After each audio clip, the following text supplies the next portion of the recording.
చంద్రబాబు మీద ఉన్న కొన్ని ముద్రలు పోయినాయి, కొన్ని కొత్త ముద్రలు వచ్చినాయి. ప్రధానంగా ఇదివరకు కరువుకి బ్రాండ్ అంబాసిడర్ అంటే ఆయన తీవ్రంగా విమర్శించేవాళ్ళు రాజశేఖర రెడ్డి నుంచి వీళ్ళందరూ కూడా. ఆయన వస్తే ఆ ఏడాది కరువు విపరీతంగా తాండవిస్తుంది. లాస్ట్ ఇయర్ కూడా కరువు వచ్చేటప్పటికి అదే పాయింట్ని వైసీపీ వాళ్ళు మాట్లాడారు. కాకపోతే మీడియా ఎక్కువగా ఎక్స్పోజ్ చేయలేదు, రాష్ట్రంలో ఉన్న భయానక వాతావరణం భయపడుతున్నటువంటి దృష్ట్యా.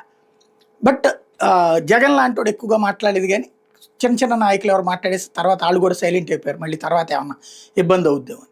బట్ ఆ పాయింట్ని సోషల్ మీడియాలో రైజ్ చేసుకొచ్చారు, కరువు బాబు వచ్చాడు కాబట్టి.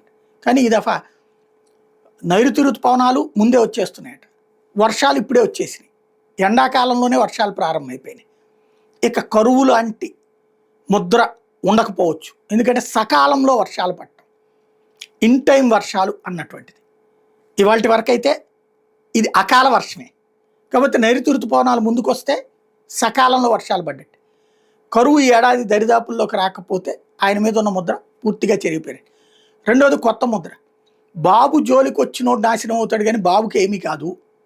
ఒక ఎన్టీఆర్ బాబుని పక్కన పెడితే అదే ఎన్టీఆరే పక్కకి వెళ్ళిపోయారు. ఒక రాజశేఖర రెడ్డి బాబుని దెబ్బ కొట్టేటటువంటి వ్యక్తి, తను కాలగర్భంలో కలిసిపోయారు.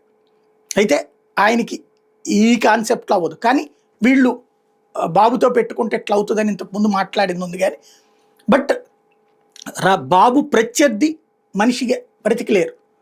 నాడు ఎన్టీఆర్ అయినా, తర్వాత రాజశేఖర రెడ్డి, ఆ తర్వాత చూసుకుంటే అంటే వాళ్ళిద్దరితో వచ్చాడు లెజెండ్ ఫ్యాకల్టీ లెక్కేసుకోవాలి. జనాదరణ విపరీతంగా ఉన్నటువంటి నాయకులే. చంద్రబాబు ముందు మనుషులే లేకపోవడం, బాబు యొక్క ఆధ్యాత్మిక శక్తి లేకపోతే ఆయనకు ఉన్నటువంటి అపారమైనటువంటి దైవాశిస్సులు అన్నటువంటిదే ఆయన్ని నమ్మేవాళ్ళు నమ్మేటటువంటి. అదే సందర్భంలో కేశవరావు తాజా మర్డర్ చూసుకున్నప్పుడు, అలాగే మధ్యలో మహా పలుకుబడి కలిగినటువంటి సినీ నటులైనటువంటి చిరంజీవి, పవన్ కళ్యాణ్ లాంటి వాళ్ళే చివరికి బాబుకే పాజిటివ్గా సరెండర్ అవ్వాల్సి వచ్చింది తప్పించి బాబుని కాదని నిలదొక్కుకోలేకపోయారు.